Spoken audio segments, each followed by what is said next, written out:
सबसे पहले कहा गया है कि हमें k की नॉन ज़ीरो वैल्यू बतानी है, k की नॉन ज़ीरो वैल्यू बतानी है। इतना क्लियर है। उसके साथ साथ हमारे पास इक्वेशन क्या दे रखी है, k into x square plus one minus two times of k minus one into x plus x square is equal to zero. Condition क्या है कि यहाँ पर जो भी रूट्स आएंगे वो क्या रहेंगे, इक्वल रूट्स रहेंगे। इतना क्लियर है, मतलब दोनों रूट्स इक्वल होने चाहिए। अब एक चीज़ सोचिए, ये है कि एक्स स्क्वायर, ये है एक्स स्क्वायर, दोनों में से एक्स स्क्वायर कॉमन ले सकते हैं। अगर हम एक्स स्क्वायर कॉमन लेंगे तो यहाँ पर बचेगा क्या, ये बचेगा k प्लस वन, और यहाँ से कितना आ जाएगा, माइनस का two times of k minus one into x plus one is equal to zero. इसको हम ऐसा लिख सकते हैं, k plus one into x square minus का two times of k minus one into x plus one is equal to zero.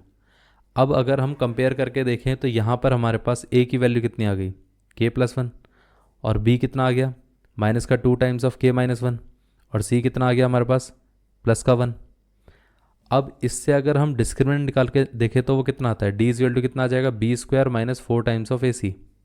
So ये आ जाएगा minus two into k minus one का whole square minus four times of a कितना है, k plus one, और c कितना है, plus का वन। अब इसका स्क्वायर कितना हो जाएगा, four times of k minus one का स्क्वायर, क्योंकि माइनस का स्क्वायर प्लस हो जाएगा, माइनस का फोर टाइम्स ऑफ, देखिए यहाँ पर वन से मल्टीप्लाई करेंगे तो इसका मतलब वन, तो इसको हम हटा ही सकते हैं क्योंकि वन से कुछ भी मल्टीप्लाई करो वही रहेगा। तो फोर इंटू के कितना हो गया, फोर के, फोर इंटू वन कितना हो गया, फोर हो गया। अब फोर टाइम्स ऑफ, अगर हम इसका स्क्वायर पूरा ओपन कर देते हैं तो वो कितना आएगा, ये आ जाएगा के square plus one square minus का two times of k minus four times of k minus का फोर। तो यहाँ पर ये आ जाएगा फोर के स्क्वायर प्लस फोर माइनस का एट के माइनस का फोर के माइनस फोर।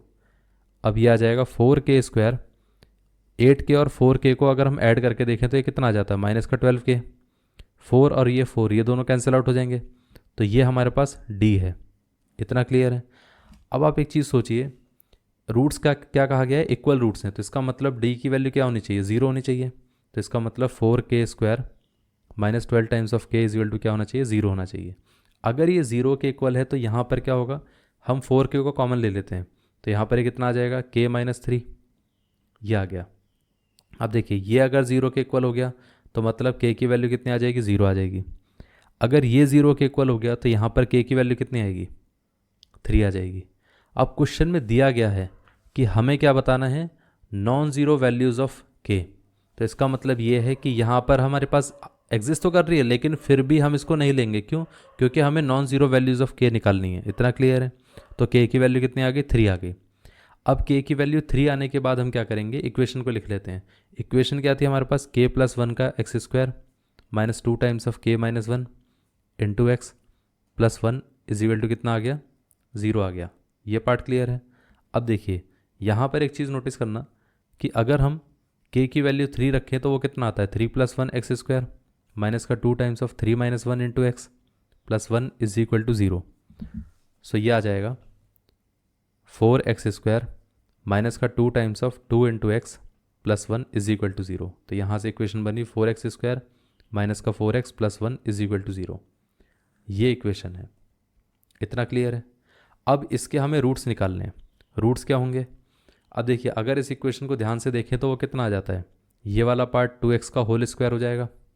इसको हम देखें तो ये आ जाएगा हमारे पास two times of two x, और अगर हम साथ में वन भी लिख सकते हैं, और वन को अगर देखें तो ये कितना आ जाएगा, वन का square is equal to zero.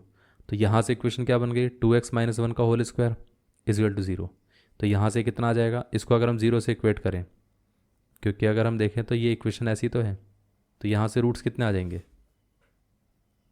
ये रूट आ जाएगा वन बाय टू, और यहाँ से भी रूट कितना आ जाएगा, वन बाय टू। ये आंसर है।